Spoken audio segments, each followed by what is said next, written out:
The BE Marketing and SEO podcast, where we talk honestly about business visibility, authority, and what actually helps local businesses get noticed.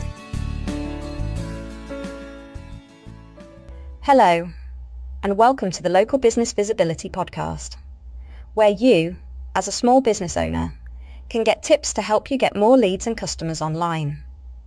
Today, Barrie and I are talking about Google Business Profile. Barrie, after our last conversation about an authority network, I kept thinking about Google Business Profile.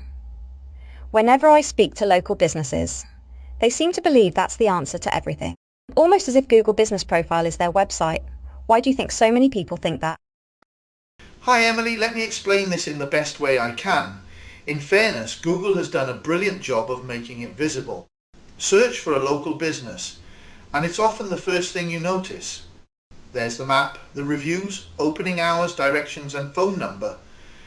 To a business owner, it feels like that's where customers come from, so they naturally think, I'll just improve that. The problem is, Google Business Profile was never designed to replace a business website. It was designed to help people discover one. That's interesting. So when people spend hours uploading photos every week, replying to reviews, adding updates, they're doing good things, but they're only improving one spoke of the wheel? Exactly that. Imagine buying a bicycle. You polish one spoke every single day.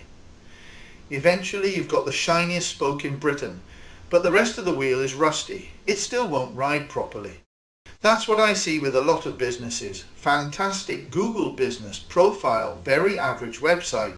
Nothing else supporting it. And yet they'll probably blame Google. They often do. They'll say, my rankings have dropped. My phone's stopped ringing. My competitors are cheating.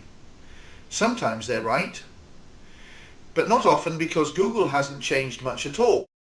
Their competitors have simply become stronger. They've added more helpful content, built more trust, improved its website, collected more reviews, created more useful resources. Everything grows together.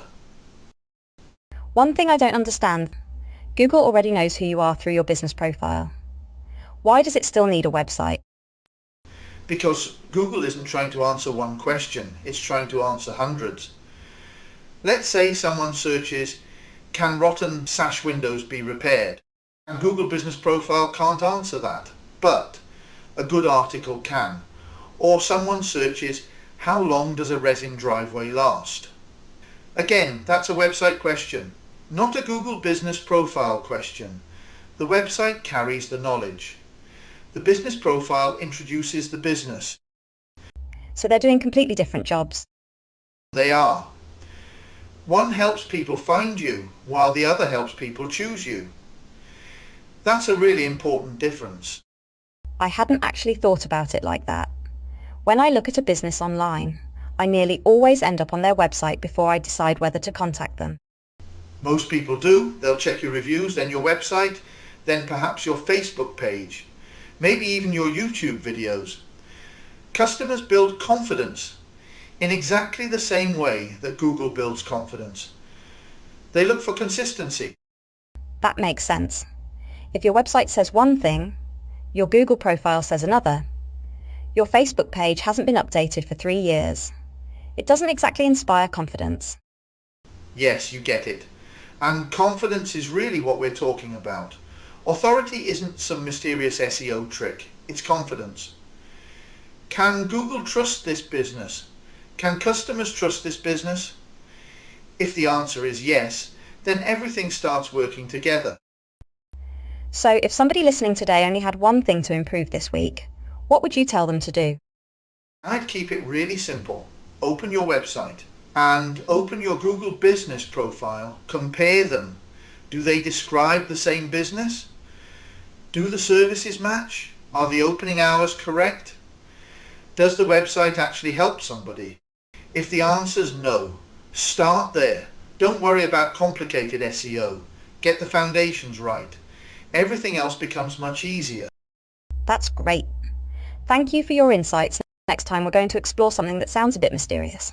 Supporting websites. What are they? Why do they exist? And how can they strengthen your authority network without becoming spammy?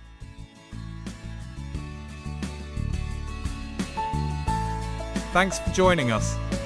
We'll be back soon with another practical conversation about building visibility and authority for your business.